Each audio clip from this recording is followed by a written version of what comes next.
मुख्यमंत्री नायब सिंह सैनी डिनर में मौजूद। हरियाणा के लोकसभा और राज्यसभा सांसदों के साथ कर रहे हैं डिनर पर चर्चा। हरियाणा में विकास कार्यों सहित तमाम अलग अलग मुद्दों पर लेकर चर्चा की गई। डिनर में केंद्रीय मंत्री मनोहर लाल खट्टर, गुरुग्राम के सांसद केंद्रीय राज्य मंत्री राव इंद्रजीत, फरीदाबाद से सांसद और केंद्रीय राज्य मंत्री कृष्ण पाल, राज्यसभा सांसद सुभाष बराला सहित अन्य सांसद मौजूद है। भिवानी महेंद्रगढ़ से लोकसभा सांसद धर्मवीर सिंह के सरकारी आवास पर डिनर हुआ और सभी सांसदों के साथ डिनर किया मुख्यमंत्री नायब सिंह सैनी ने। नहीं, देखिए, सभी सांसदों से जब लोकसभा का सत्र चलता है तो उस सत्र में सभी सांसदों से मिलना होता है।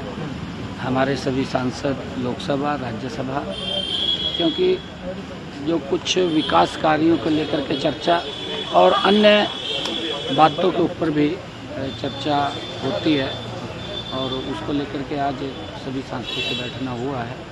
कामों के ऊपर भी चर्चा हुई है, विकास कार्यों को लेकर के, और जो आगामी कार्यक्रम चल रहे हैं, पार्टी की तरफ संगठनात्मक कार्यक्रम है, उन सब कामों को लेकर के सभी सांसदों से चर्चा हुई। इस बार विपक्ष की इतना हंगामा रहा कि सांसद अपने मुद्दे भी नहीं उठा पाए। आप किस तरीके से मानते हो? तो संसद का सत्र का अंतिम दौर में, लेकिन सांसदों को इस बार बोलने का ज़्यादा मौका मिला नहीं है विपक्ष के हंगामे के चलते।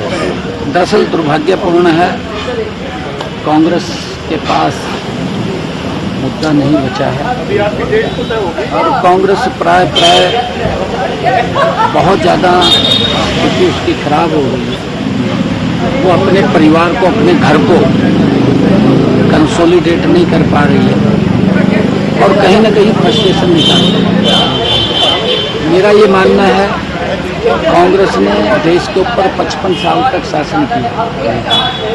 55 सालों में लोगों को प्रताड़ित करने का काम किया। लोग समझते हैं उनके समय में योजनाएं जो बनती थी वो कागजों तक सीमित रहती थी, धरातल पर नहीं उतरती थी।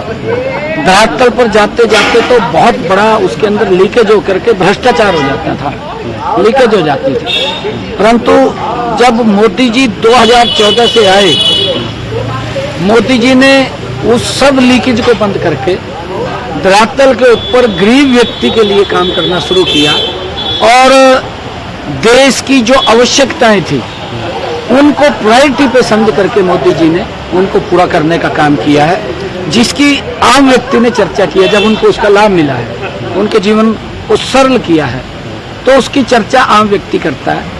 तो ये इस प्रकार के अनाप शनाप अब इनके कुछ रहा तो है नहीं है, क्योंकि देखते हैं इनके समय में घोटाले होते थे। लोग लाइन में लग करके चाहे गैस का सिलेंडर लेना हो या कोई अन्य योजना थी, उस योजना का लाभ उन तक नहीं पहुंचता था। परंतु मोदी जी ने हर व्यक्ति तक एक योजनाबद्ध तरीके से लाभ पहुंचाया और उसका परिणाम है कि लोग मोदी जी के साथ देश के खड़े हैं। और कांग्रेस और जो इंडी गठबंधन है, क्योंकि इनकी एक थ्योरी है, फूट डालो और राज करो, ये कांग्रेस की नीति रही है। परंतु अब लोग समझ गए हैं कि ये तो कांग्रेस जो है ये अंग्रेजों के ही दिखाए हुए रास्ते पे चल रही है। परंतु अब इनकी बातों में आने वाले नहीं है, क्योंकि एक समय होता है कि व्यक्ति कब तक झूठ बोलेगा। परंतु अब लोग इनके सारे के सारे चेहरे को समझ चुके हैं, अब इनकी बात में आने वाले नहीं है। आने वाले समय के अंदर आदरणीय मोदी जी फिर लगातार 2029 के अंदर बहुत बड़े मैंडेट के साथ लगातार इस भारत को आगे बढ़ाने का काम कर रहे हैं। सीपी राधाकृष्णन को राष्ट्रपति का उम्मीदवार बनाया है एनडीए ने और परसों को उनका नामांकन भी है, क्या कहना चाहेंगे? देखिए, मैं बधाई देना चाहूँगा सीपी राधाकृष्णन जी से। बहुत ही वरिष्ठ और बहुत ही इंटेलिजेंट और बहुत ही सुलझे हुए व्यक्तित्व सीपी राधाकृष्णन जी हैं और उनके जो एनडीए ने उनको प्रत्याशी बनाया है, उपराष्ट्रपति का वो महामहिम उपराष्ट्रपति पद, उसको बहुत ही उस पद के ऊपर उसको रह करके आगे बढ़ाने का काम देश के अंदर करेंगे। मैं बहुत बहुत बधाई भी देता हूँ, शुभकामनाएं। धन्यवाद। ठीक है, थैंक यू।